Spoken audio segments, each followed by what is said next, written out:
सन्दीप लामिछानेको पुनरागमनपछि नेपाललाई ऐतिहासिक जित। नामिबियालाई नेपालले पराजित गरेसँगै 8 वटा कीर्तिमान बने। त्रिवी मैदानको दृश्य, सन्दीपको नाममा समर्थकको हुटिङ, नेपालको जितले छायो खुसी। लोसे भवनमा प्रवेश गरेर लुटपाट गरेको आशंकामा 4 जना पक्राउ। साना तथा घरेलु उद्योगमा लगानी बढाउन सरकारले विशेष पहल गर्ने प्रधानमन्त्री पुष्पकमल दाहाल प्रचण्डको भनाई। सत्तारूढ गठबन्धन भत्किने केपी शर्मा ओलीको आशंका, अनेकौं देशी विदेशी शक्ति क्रियाशील रहेको आरोप। नेकपा एमालेका महासचिव शङ्कर पोखरेलको भनाई, नागरिक समाजका अगुवाहरूका विरुद्ध अनेरासबिउ वैचारिक प्रतिवादमा लाग्नुपर्छ।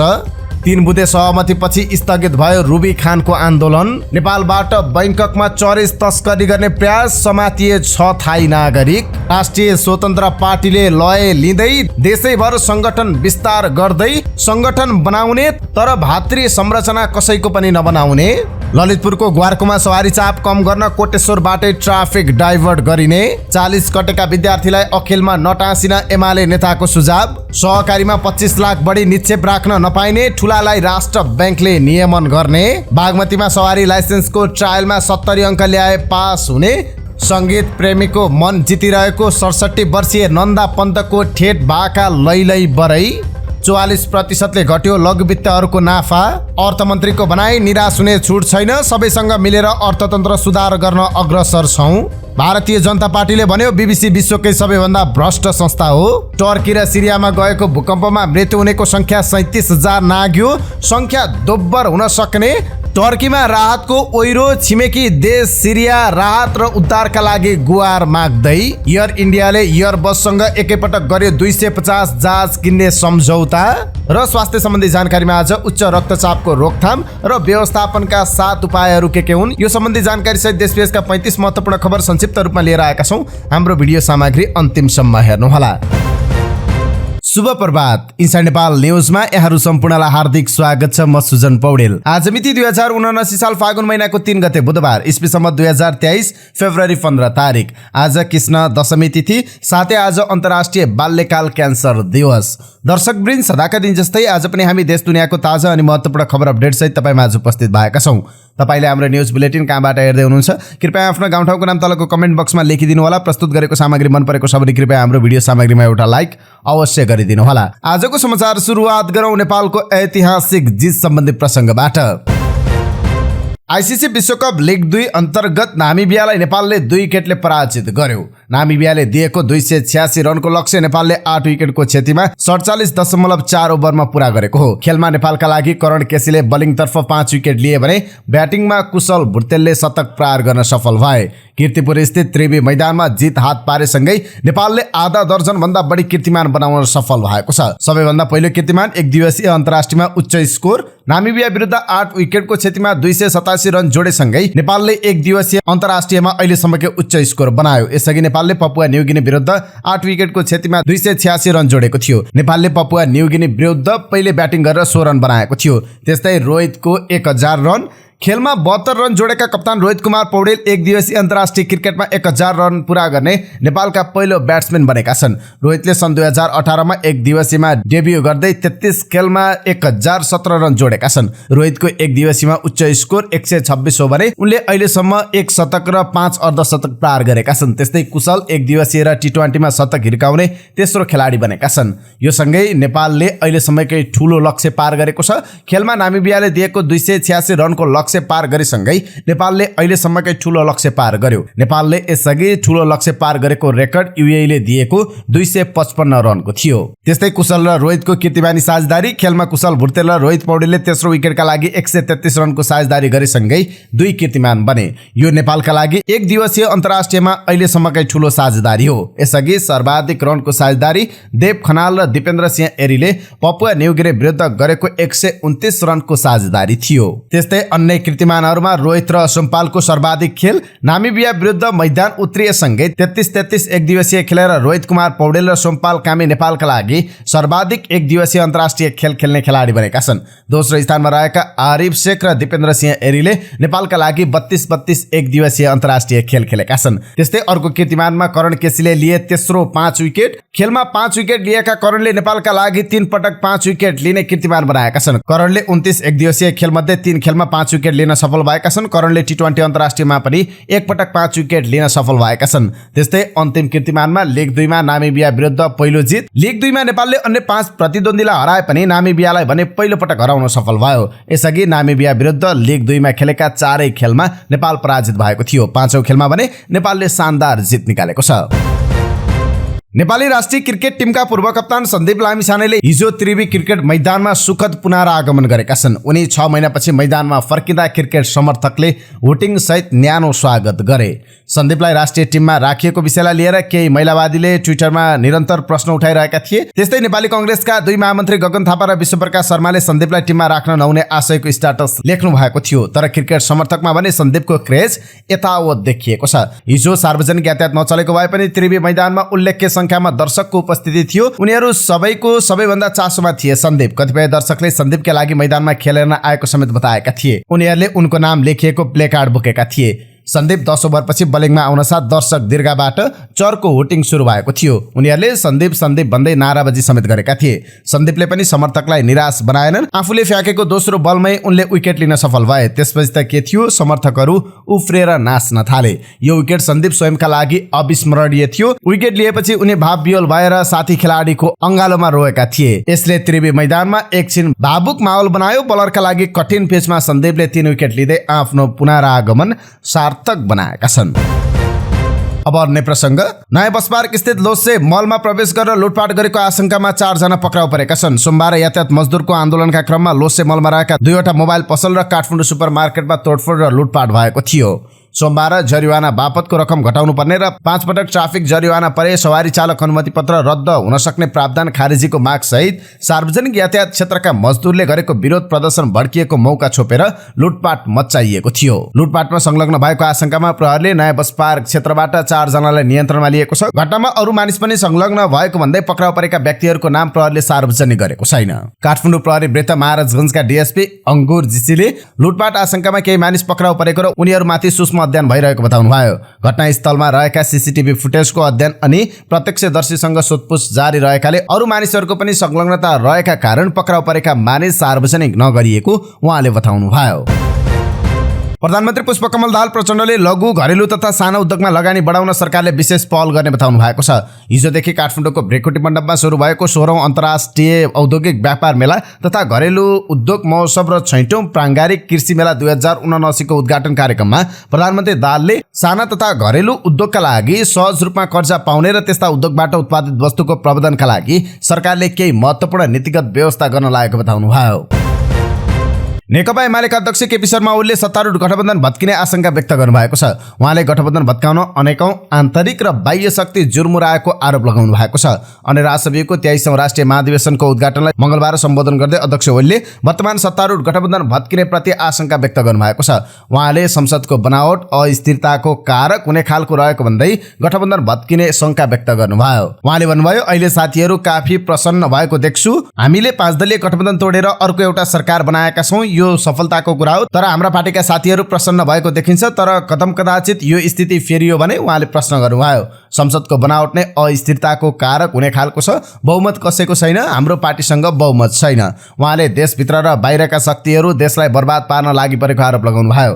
एमाले देशलाई बर्बाद पार्नबाट रोक्ने गेटपाले भएको दाबी गर्दै उहाँले सबैभन्दा पहिले एमाले माथि नै प्रहार हुन सक्ने आशंका व्यक्त गर्नुभयो। उहाँले देशमा स्थिरता र स्थायित्व हुन नदिन अनेकौं प्रकारका षड्यन्त्रहरू भइरहेको बताउनु भयो। अध्यक्ष ओलीले विगतमा नेपालको शिक्षालाई बुर्जुवा शिक्षा भनेर प्रचार गरिनु गलत भएको बताउनु भयो।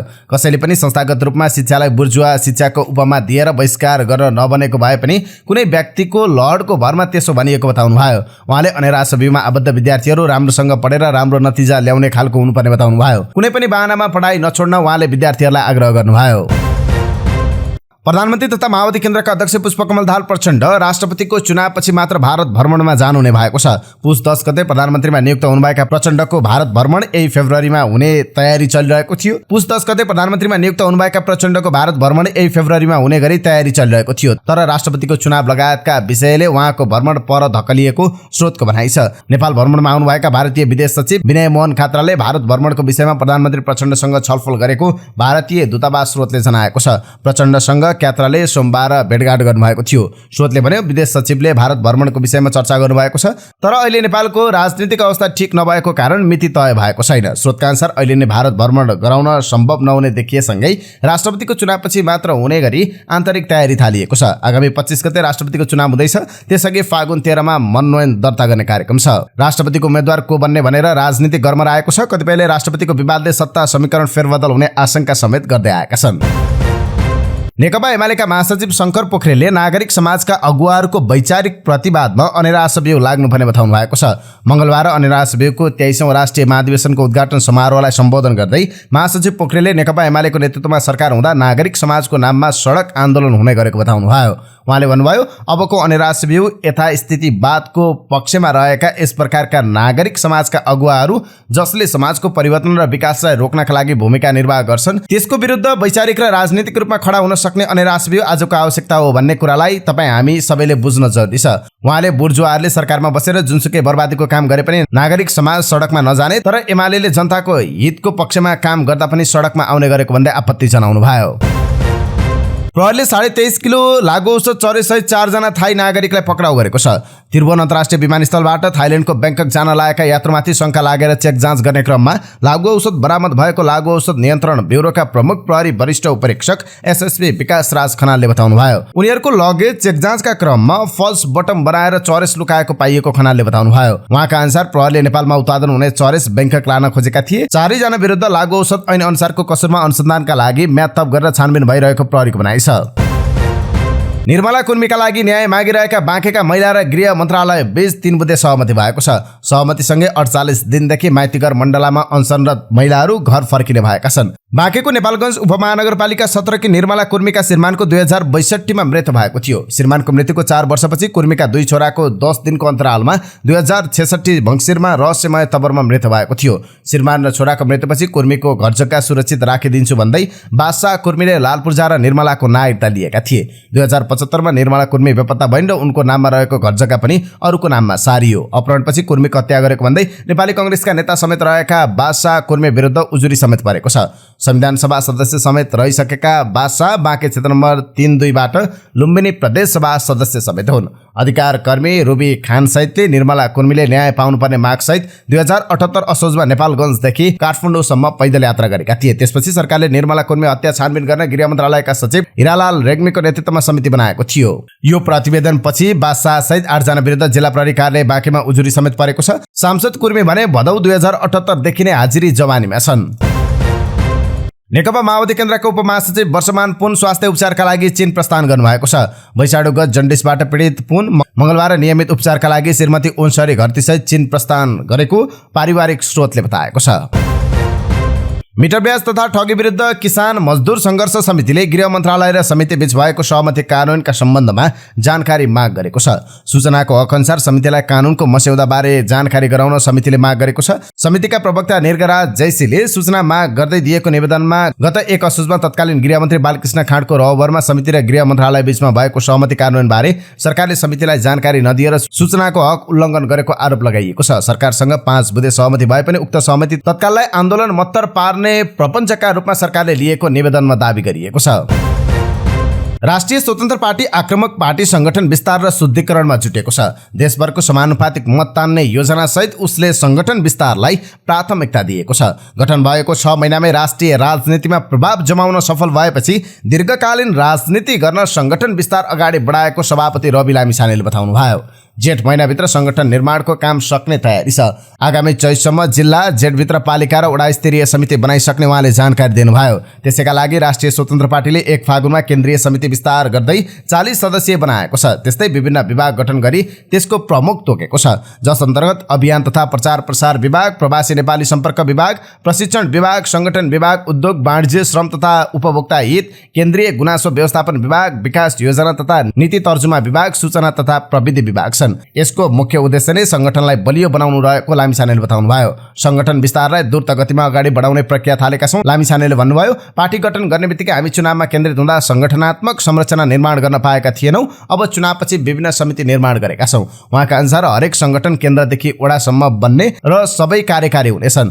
बिना तयारी पार्टी गठन गरेर चुनावमा होमिएकाले अब देशभर संगठन विस्तार गर्न लागि बताउनुभयो। तर अझै पनि राष्ट्रिय स्वतन्त्र पार्टीको वैचारिक लाइन प्रष्ट छैन। हाम्रो पार्टी कार्यकर्ता बेस होइन, मास बेस्ड हो। उहाँले थप भन्नुभयो, भातृ संरचनामा जाने योजना छैन, तर संगठन आवश्यक पर्छ। सांसद नेतालाई प्रशिक्षित गर्न, परिपक्व बनाउन, पार्टीलाई मजबुत स्रोत साधन सम्पन्न बनाउन आवश्यक ज्ञान विज्ञहरूबाट उपलब्ध गराउन विभाग बनाइएको छ। राष्ट्रिय स्वतन्त्र पार्टीले अन्य राजनीतिक दल जस्तो भातृ संगठन भने नबनाउने उहाँले घोषणा गर्नुभयो। त्यस्तै देशभर संगठन र कार्यकर्ता नहुँदा पनि राम्रो मत पाएपछि यसलाई कायम राख्न पार्टीलाई बलियो बनाउने अभियान अगाडि बढाइएको सहमहामन्त्री कविन्द्र बुर्लाकोटीले जानकारी दिनुभयो। कुनै कार्यकर्ता संगठन नभई हामीले यत्रो सफलता पायौं, अब यसलाई जोगाउनुपर्छ। यसका लागि संगठन विस्तार हुनुपर्छ। बुर्लाकोटीले भन्नुभयो, दीर्घकालीन राजनीति गर्न संगठन चाहिन्छ, कार्यकर्ता हुनुपर्छ। 4 मङ्सिरको चुनावमा राष्ट्रिय स्वतन्त्र पार्टीले 137 निर्वाचन क्षेत्रमा उम्मेदवारी दिएको थियो। अब देशभर आफ्ना उम्मेदवार उठाएर चुनाव जित्ने गरी तयारी गर्न संगठनको आवश्यकता महसुस गरिएको उहाँले बताउनुभयो। वडा, पालिका, जिल्ला, प्रदेश र केन्द्रसम्मका 5 वटा संरचना अनुसार संगठन बनाउने तयारी राष्ट्रिय स्वतन्त्र पार्टीले गरेको छ। वडा र पालिका संगठन 11 सदस्यीय, जिल्ला र प्रदेश समिति भने पालिकाको संख्या अनुसार तय हुने उहाँले बताउनुभयो। त्यसो त राष्ट्रिय स्वतन्त्र पार्टीले देशका 60 जिल्लामा आफ्नो अस्तित्व रहेको बताएको छ। त्यसैलाई औपचारिक संगठन निर्माणमा बदल्न खोजेको छ। ललितपुरको ग्वारकोमा फ्लाइओभर निर्माणका कारण देखिएको सवारी साधन चापको समस्या समाधान गर्न ट्राफिक प्रहरीले सवारी साधन मोड्न लगाउने अर्थात् ट्राफिक डाइभर्ट योजना बनाएको छ। कोटेश्वरदेखि एकान्त कुनासम्म चल्ने सवारी साधन चक्रपथ भन्दा भित्र वा बाहिरी सडकबाट चल्दा जाममा कम हुने काठमाडौँ उपत्यका ट्राफिक प्रहरी कार्यालयको भनाइ छ। केही दिन यता सवारी साधन 2 घण्टासम्म पनि रोकिने अवस्था आएपछि ट्राफिक डाइभर्ट गर्नुपर्ने अवस्था आएको कार्यालयका प्रवक्ता प्रहरी वरिष्ठ उपरीक्षक राजेन्द्र प्रसाद भट्टले बताउनुभयो। सडक विभागले 4 लेन सडकको निर्माण कार्य सुरु गरेसँगै सवारी साधन सञ्चालनमा अवरोध सिर्जना भएको छ। हाल बालकुमारी पुलदेखि ग्वारको चोकसम्म सडक छेउका 2 लेनमा मात्रै यातायात सञ्चालन भइरहेको प्रवक्ता भट्टले जानकारी दिनुभयो। अहिले सर्भिस लेन र सर्भिस ट्र्याकबाट मात्रै सवारी साधन चलिरहेका छन्। फ्लाइओभरको निर्माण सकिन 1-1.5 वर्ष लाग्ने र तबसम्म उक्त रुटमा चल्ने सवारी साधनले विकल्प खोज्नुपर्ने उहाँको भनाइ छ। उहाँका अनुसार कोटेश्वरदेखि ललितपुरतर्फ जाने सवारी साधन बालकुमारी पुलको बाटो नभई जडीबुटीदेखि टिकाथली वा इमाडोल हुँदै साद्धो बाटो पुग्न सक्ने उहाँको भनाइ छ। लुबु, इमाडोल जानेहरू यही सडकको प्रयोग गर्न सक्छन् उहाँले भन्नुभयो। यसो गर्दा सडकमा ट्राफिक जाम कम हुन्छ। मौतरीबाट 17 लाख रुपियाँ भारतीय रुपियाँ सहित 1 जना पक्राउ परेका छन्। मौतरी मटियानी नगरपालिका 8 का 29 वर्षीय महेश यादव 17 लाख रुपियाँ भारू अर्थात् नेपाली 27,20,000 रुपियाँ सहित पक्राउ परेका छन्। मंगलबार बिहान भारततर्फबाट J6P 6664 नम्बरको मोटरसाइकलको ट्याङ्कीमा लुकाई अवैध रूपमा भित्राउँदै गरेको गोप्य सूचनाको आधारमा नेपाल भारत सीमा स्थित मटियानीबाट उनलाई पक्राउ गरिएको मौतरीका प्रहरी प्रवक्ता डीएसपी सन्तोष पोखरेलले जानकारी दिनुभयो।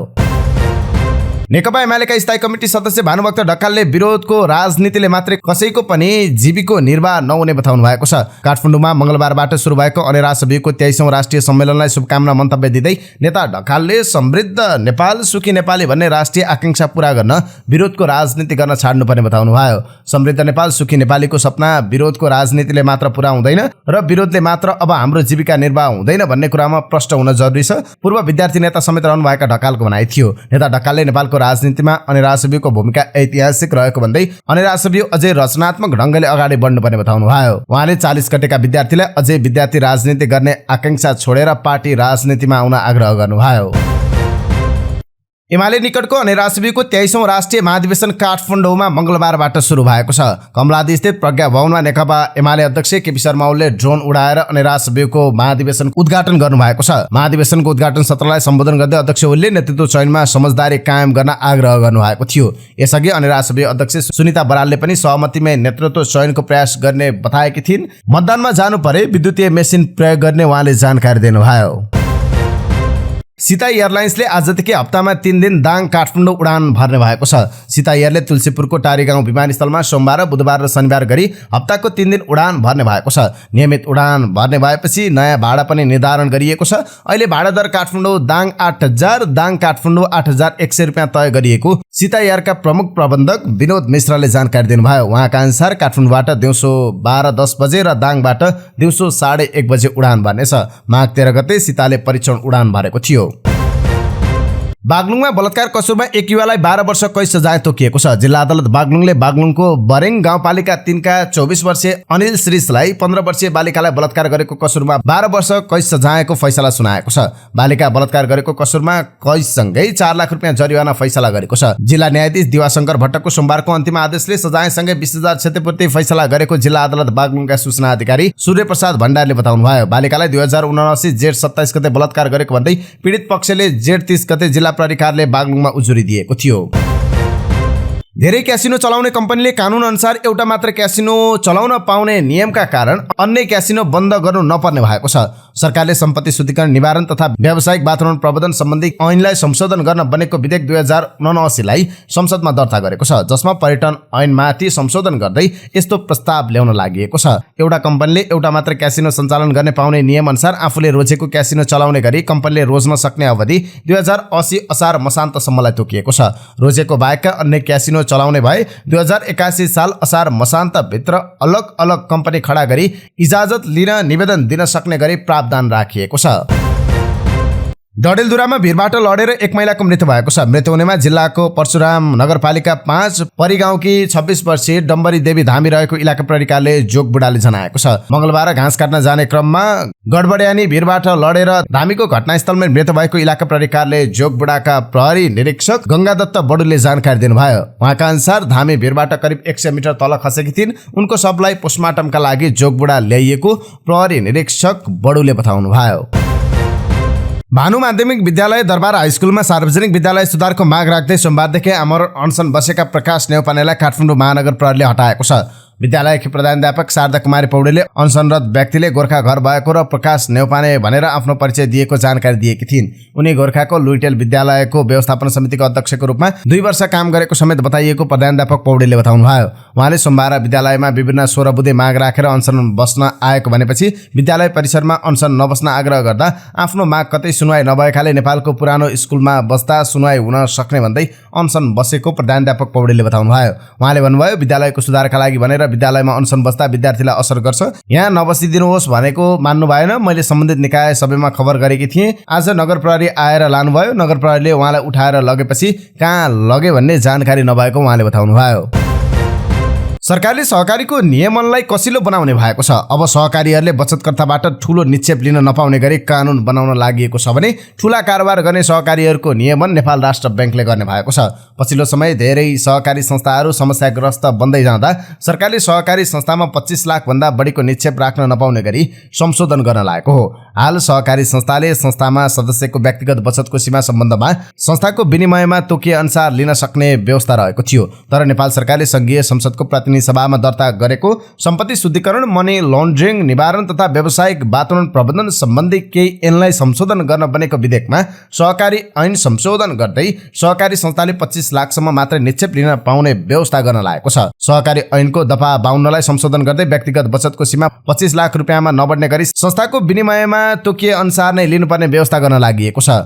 तर उक्त दफा प्रारम्भ हुँदाका बखत कायम रहेको व्यक्तिगत बचतलाई ऐन संशोधन भएर प्रारम्भ भएको मितिले 5 वर्षभित्र तोकिएको सीमाभित्र ल्याउनु पर्ने गरी ऐन संशोधनको प्रस्ताव गरिएको छ। 50 करोड भन्दा बढीको कारोबार गर्ने सहकारीको नियम राष्ट्र बैंकले गर्ने गरी सहकारी ऐन संशोधन हुन लागेको छ। 25 करोड रुपियाँ भन्दा बढी शेयर पुँजी वा 50 करोड रुपियाँ भन्दा बढीको वार्षिक कारोबार गर्ने बचत ऋण सहकारी संस्थाको वित्तीय सुशासन तथा जोखिमको आधारमा त्यस्तो संस्थाको नियमन, निरीक्षण तथा सुपरिवेक्षण नेपाल राष्ट्र बैंकले समेत गर्नेछ। ऐनको संशोधन प्रस्तावमा भनिएको छ। त्यस्तै बचत तथा ऋणको मुख्य कारोबार गर्ने सहकारी संस्थाको नियमन, निरीक्षण तथा सुपरिवेक्षण सम्बन्धमा नेपाल राष्ट्र बैंकले मापदण्ड बनाई जारी गर्ने गरी सहकारी ऐन संशोधन हुन लागेको छ। बागमती प्रदेशमा पनि अब अंकबारमा आधारित सवारी चालक अनुमति पत्र लाइसेन्स परीक्षा प्रणाली सुरु भएको छ। मंगलबार हेटौडामा एक कार्यक्रमका बीच बागमती प्रदेशका श्रम तथा यातायात मन्त्री एकालाल श्रेष्ठले अंकबारमा आधारित परीक्षा प्रणालीको सुरुवात गर्नुभएको छ। 19/2077 मा यातायात व्यवस्था विभागले 1 जेठ 2078 बाट लागू हुने गरी अंकबारमा आधारित लाइसेन्स परीक्षा प्रणाली सम्बन्धी निर्देशिका जारी गरेको थियो। अहिलेसम्म बागमती प्रदेशले नै यो प्रणालीबाट परीक्षा लिन चासो दिएको थिएन। पुरानो प्रणाली अनुसार प्रयोगात्मक परीक्षामा एउटै गल्ती भए पनि लाइसेन्स लिन अयोग्य हुने व्यवस्था थियो। तर नयाँ निर्देशिका अनुसार ट्रायलका विभिन्न चरणलाई फरक अंकबार दिएको छ र 70 अंक ल्याएमा लाइसेन्स लिन योग्य हुनेछ। अर्थात् सामान्य गल्ती गरे पनि लाइसेन्स पाउनबाट वञ्चित हुनु पर्दैन। नयाँ निर्देशिका अनुसार विभागले परीक्षाका लागि 500 वटा वस्तुगत प्रश्नको संग्रह सार्वजनिक गरेको छ। विभागले क, ख र ट वर्गको मोटरसाइकल, स्कुटर र मोपेड सहित ख वर्गको कार, जिप र डेलिभरी भ्यान र ठूला सवारीको लाइसेन्सको लिखित परीक्षामा सोधिने प्रश्नपत्र सार्वजनिक भएको छ। यही संग्रहभित्रबाट लिखित परीक्षामा अब 4 नम्बरका 25 प्रश्न सोध्ने व्यवस्था गरिएको छ। यी प्रश्नको अङ्कभार 100 नम्बरको हुनेछ। नयाँ व्यवस्था अनुसार लिखित परीक्षामा 60 अङ्क ल्याउनु पर्ने हुन्छ, ट्रायलमा भने 70 अङ्क ल्याउनु पर्नेछ। हिमाली जिल्ला मनाङमा यस वर्षको हिउँदमा हिउँ नपरे पनि पर्यटकको आवागमन भइरहेको छ। हिउँदमा हिमपातमा रमाउने पर्यटक यस वर्ष हिउँ नपरे पनि आवागमनमा भने रोकिएनन्। सन् 2023 को सुरुवातमा नै 42 देशका पर्यटक मनाङ भित्रिएका छन्। जनवरीमा 42 देशका 318 नागरिकले मनाङ भ्रमण गरेको तथ्याङ्क रहेको अन्नपूर्ण संरक्षण क्षेत्र आयोजना इलाका कार्यालय प्रमुख लेखनाथ गौतमले जानकारी दिनुभयो। उहाँका अनुसार जनवरीमा सबैभन्दा बढी कोरियाका 69 नागरिक मनाङ भ्रमणका लागि आएको तथ्याङ्क छ। विशेष गरी हिउँदमा यहाँ चिसो र हिमपात हुन्छ, तर यस वर्ष हिउँ परेन। हिउँदमा हिउँ खेल्न पर्यटक आउने हो, हिउँ नपरे पनि झन विदेशी पर्यटक बढेका छन्, प्रमुख गौतमले भन्नुभयो। नयाँ वर्षको योजना बनाएर कोरियाका पर्यटक मनाङ भ्रमणमा आएका थिए। त्यस्तै फ्रान्सका 36, अस्ट्रेलियाका 34, बेलायतका 21, जर्मनका 21, अमेरिकाका 15, बेल्जियमका 13, भारतका 12, नेदरल्यान्ड्सका 10 पर्यटक भित्रिएको र अन्य देशबाट भने अलिक कम पर्यटक भित्रिएको प्रमुख गौतमको भनाइ छ। आकाशैमा जुनको भाइ तारालाई नबोलाऊ मै कर्म हारालाई, करिमले छेउ लागेपछि त हितको साथी बोल्दैन मसित। यी शब्द 67 वर्षीय नन्दा पन्तले गाएको लैलै बरै गीतका हुन्। ठेट लोकभाकाको यो गीतले अहिले धेरैको मन जितेको छ। युट्युबमा मात्रै होइन, टिकटकमा पनि यो गीत निकै छाइरहेको छ। व्यावसायिक गीत सङ्गीतको दबदबा रहेको अहिलेको समयमा गण्डकी र बागमती प्रदेशको ठेट मौलिक भाका, त्यसमा पनि कहिल्यै चर्चामा नआएकी आम ज्येष्ठ नागरिक महिला कलाकारले गाएको गीत यसरी लोकप्रिय हुनु आफैमा अर्थपूर्ण छ। गोर्खा स्थायी घर भएकी नन्दा पन्तको काठमाडौँको रानीबारीमा पनि घर छ। यही घरमा गायक तथा संगीतकार भुपु पाण्डेका साथी बस्थे, जो भिडियोग्राफर हुन्। साथीको उक्त डेरामा जाँदा आउँदा नन्दाले भुपुलाई गायक भन्ने थाहा पाइन् अनि उनले आफ्नो गीत गाउने रहर रहेको उनलाई सुनाइन्। आमा नन्दा पन्तलाई गीत गाउने तीव्र रहर रहेछ। त्यसबेला उहाँले मलाई धेरै किसिमको भाका सुनाउनु भयो। कति पहिले नै अरूले गाएका गीत आइसकेका हुन्थे, तर लैलै बरे भन्ने मलाई नौलो लाग्यो। गण्डकी बागमती लुम्बिनीका पहाडी क्षेत्रको भाका गीतका एरेन्जर तथा निर्माता समेत रहेका भुपुले भने अनि केही नौलो पनि हुन्छ, आमाको पनि रहर पुरा हुन्छ भनेर त्यत्तिकै यो गीत निर्माण गर्ने सोच बनाए। भुपुले यो गीत यति चर्चा पाउँछ भन्ने पटक्कै सोचेका थिएनन्। एउटा राम्रो कलेक्सन आफ्नो साङ्गीतिक जीवनमा हुन्छ भनेर मात्रै बनाएको उनी बताउँछन्। मुख्यतः आमाको रहर पुरा हुन्छ भनेर गरिएको हो। सामान्य खर्चमा स्टुडियोमा छायाङ्कन गर्यौं। अहिले यतिको चर्चा पाउँदा अत्यन्तै खुसी लागेको छ। गीत हिट भएपछि हाल अस्ट्रेलियामा छोराछोरीसँग रहेकी पन्त पनि औधी खुसी भएकी छन्। आमा गीत हिट भएपछि एकदम खुसी हुनुहुन्छ, बिरामी भइरहनुहुन्छ, अहिले खुसी हुनुहुन्छ। उहाँको छोराले पनि फोन गरेर आमाको यस्तो रहर रहेछ, हामीलाई थाहा थिएन, तपाईले पुरा गरिदिनु भयो भनेर भन्नुहुन्छ। बुबा नन्दाका श्रीमानले पनि फोन गरेर मलाई त कहिल्यै भन्दा पनि भनिनन् भन्नुभयो। भुपुले सुनाए। 13 दिन अघि भुपु पाण्डे युट्युब च्यानलमा रिलिज भएको गीत अहिले नेपाल ट्रेन्डिङमा समेत परिरहेको छ। गीतका अंशलाई लिएर सामाजिक सञ्जाल टिकटकमा थुप्रै भिडियो बनिरहेका छन्। विशुद्ध ठेट भाकाको गीतमा मौलिक बाजाको प्रयोग गरिएको छ। नन्दा पन्तकै शब्द र लय सङ्कलन रहेको गीतको एरेन्जर भुपु पाण्डे हुन्। गीतमा भुपु पाण्डे, रमेश कडरिया, श्याम ढकाल, नरेन्द्र वियोगी, भुवन खत्री, तिलस्मी खड्का र लक्ष्मी कार्कीले कोरस भोकल भरेका छन्। मौद्रिक नीति समीक्षापछिको दोस्रो कारोबार दिन पनि शेयर बजारमा गिरावट आएको छ। गत शुक्रबार नेपाल राष्ट्र बैंकको मौद्रिक नीतिको अर्धवार्षिक समीक्षा सार्वजनिक भएको थियो। मौद्रिक नीति समीक्षापछि आइतबार करिब 61 अङ्कको गिरावट भएको नेप्से मंगलबार लगातार दोस्रो कारोबार दिन पनि घटेको छ। मंगलबार बजार परिसूचक नेप्से 16.40 अङ्कले गिरावट हुँदा 2105.46 अङ्कमा बन्द भएको छ। उत्पादनमूलक बाहेक सबै उपसूचकमा गिरावट हुँदा नेप्से पनि घटेको छ। उत्पादनमूलक उपसूचक 0.31% ले वृद्धि भएको छ। यता लगानी उपसूचक 1.02% ले गिरावट हुँदा अरू सबै उपसूचक 1% भन्दा कमको गिरावट भएको छ। नेप्सेसँगै कारोबार रकम पनि घटेर 2 अर्ब भन्दा पनि तल झरेको छ। मंगलबार नेप्सेमा कुल 1,78,70,16,16,000 रुपियाँको शेयर कारोबार हुँदा हिमालयन डिस्टिलरीको सर्वाधिक 7,75,65,60,000 को कारोबार भएको छ। आर्थिक वर्ष 2079-80 को दोस्रो त्रैमासिक पुस मसान्तसम्म 5 दर्जन लघुवित्तले 3.5 अर्ब रुपियाँ नाफा गरेका छन्।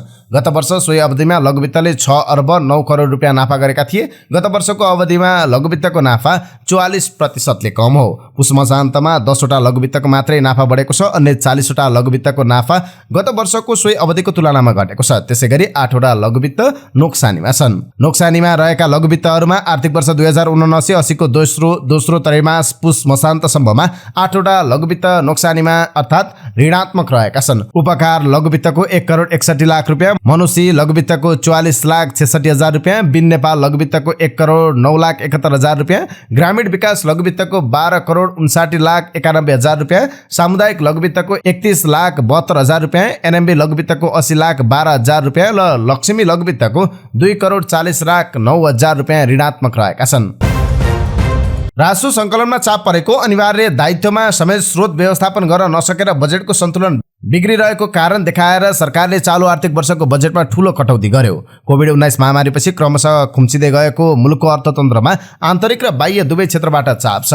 विश्वव्यापी आर्थिक मन्दीको प्रभाव मुलुकको अर्थतन्त्रमा परेको भन्ने कोणबाट पनि विश्लेषण हुने गरेको छ। चालु आर्थिक वर्षका लागि राखिएको 8% को आर्थिक वृद्धि दर हासिल नहुने सरकार आफैले बताइसकेको छ भने मूल्य वृद्धिको 7% को वाञ्छित सीमा नआएको छ। बैंक तथा वित्तीय संस्थामा तरलताको अभाव छ। चर्को ब्याज दरका कारण उद्योगी व्यवसायीदेखि आम नागरिकले ऋण तिर्न सक्ने अवस्था छैन। वर्तमान सरकारले अर्थतन्त्रको सुधारका लागि केही प्रयास सुरु गरेसँगै त्यसको परिणाम पनि केही हदसम्म देखिन थालेको छ। प्रधानमन्त्री पुष्पकमल दाहाल प्रचण्डले अर्थतन्त्रको सुधारको विषयलाई जीवन मरणको लडाईँका रूपमा चित्रण गर्नुभएको छ। अब के अन्तर्राष्ट्रिय प्रसङ्ग। भारतीय जनता पार्टी भाजपाले बीबीसीलाई विश्वकै सबैभन्दा भ्रष्ट संस्थाका रूपमा व्याख्या गरेको छ। मंगलबार भारतीय आयकर विभागले भारतको नयाँ दिल्ली र मुम्बईमा रहेको बीबीसीको कार्यालयमा छापा हानेको थियो। विभागले छापा हानेपछि आयोजित पत्रकार सम्मेलनमा भाजपाका प्रवक्ता गौरव भाटियाले आयकर विभागले नियमअनुसार बीबीसी बारे अनुसन्धान गरिरहेको दावी गरेका छन्। उनले बीबीसी र कांग्रेसको एजेन्डा एउटै रहेको पनि आरोप लगाएका छन्। बीबीसी विश्वकै सबैभन्दा भ्रष्ट संस्था भइसक्यो। बीबीसी र कांग्रेसको एजेन्डा एउटै छ भाटियाले भने। उनले आयकर विभागलाई बिना अवरोध काम गर्न दिनुपर्ने बताएका छन्। भारत संविधान र कानून अनुसार चल्छ, यहाँ सबैले काम गर्न पाउँछन्, तर भारतको कानून मान्नुपर्छ, आयकर विभागलाई आफ्नो काम गर्न दिनुपर्छ उनले भनेका छन्। कांग्रेस सहितका राजनीतिक दलहरूले सरकारको कदमलाई लिएर आलोचना गरेका छन्। कांग्रेसले भाजपा सरकारले अलोकतान्त्रिक र तानाशाही कदम चालेको टिप्पणी गरेको छ। भारतीय प्रधानमन्त्री नरेन्द्र मोदी मुख्यमन्त्री हुँदा भएको गुजरात दंगाबारे तयार पारिएको डकुमेन्ट्री प्रसारण भएको केही हप्तापछि आयकर विभागले बीबीसीको कार्यालयमा छापा हानेको छ। भारत सरकारले उक्त डकुमेन्ट्री प्रसारणमा रोक लगाएको थियो। टर्की र सिरियामा गएको विनाशकारी भूकम्पमा मृत्यु हुनेको संख्या 37,000 नआएको छ। यसैबीच संयुक्त राष्ट्र संघले अब भग्नावशेष मुनि दबिएका केही व्यक्तिलाई उद्धार गर्नुको सट्टा बचेका करोडौं व्यक्तिलाई सहयोग उपलब्ध गराउनेतर्फ ध्यान केन्द्रित हुने जनाएको छ। संयुक्त राष्ट्र संघीय राहत एजेन्सीका UNAID का प्रमुख मार्टिन ग्राफिट्सले भूकम्प पीडितलाई आवास, खाना, विद्यालयको व्यवस्था र मानसिक स्वास्थ्य सहयोग अहिले राहत एजेन्सीको केन्द्रबिन्दु भएको र उद्धार कार्य लगभग सकिएको बताएका छन्। केही मानिस अझै पनि भग्नावशेष मुनि पुरिएको हुन सक्छ। भूकम्प गएको 8 दिन बितिसक्दा पनि धेरैलाई सकुशल बाहिर निकालिएको छ। राष्ट्रसङ्घीय सहायता प्रमुखले सिरियाका विद्रोही नियन्त्रित क्षेत्रहरूमा सरकार नियन्त्रित क्षेत्रबाट सहायता सामग्री पुगोस् भन्ने राष्ट्रसङ्घले चाहेको बताएका छन्। माइक्रोसफ्टले आफ्नो सबैभन्दा पुरानो इन्टरनेट ब्राउजर इन्टरनेट एक्सप्लोरर हिजोदेखि सधैँका लागि बन्द गरेको छ। केही अगाडिदेखि नै सेक्युरिटी सपोर्ट दिन छाडेको इन्टरनेट एक्सप्लोररलाई अन्ततः बन्द गरिएको छ। माइक्रोसफ्टले आफ्नो विन्डोज 10 अपरेटिङ सिस्टमबाट सफ्टवेयर अपडेटका माध्यमबाट इन्टरनेट एक्सप्लोररलाई स्थायी रूपमै निष्क्रिय बनाएको छ। यो सँगै विन्डोज 10 वाला अपरेटिङ सिस्टमवाला सबै ल्यापटप तथा कम्प्युटरमा इन्टरनेट एक्सप्लोररको प्रयोग गर्न सकिने छैन। कम्पनीका अनुसार इन्टरनेट एक्सप्लोररलाई माइक्रोसफ्ट एजमा रिडाइरेक्ट नगरिएका डिभाइसहरू यसबाट प्रभावित हुनेछन्। त्यसबापत कम्पनीले माइक्रोसफ्ट एजलाई नयाँ अवतारमा पेश गर्दैछ। कम्पनीले आफ्नो एज ब्राउजरमा आर्टिफिसियल इन्टेलिजेन्स स्थापित गर्दैछ र यसबाट इन्टरनेट एक्सप्लोरर 11 को डेस्कटप एप्लिकेसनको साटो माइक्रोसफ्ट एजको आर्टिफिसियल इन्टेलिजेन्स मोडको प्रयोग गर्न सक्नेछन्।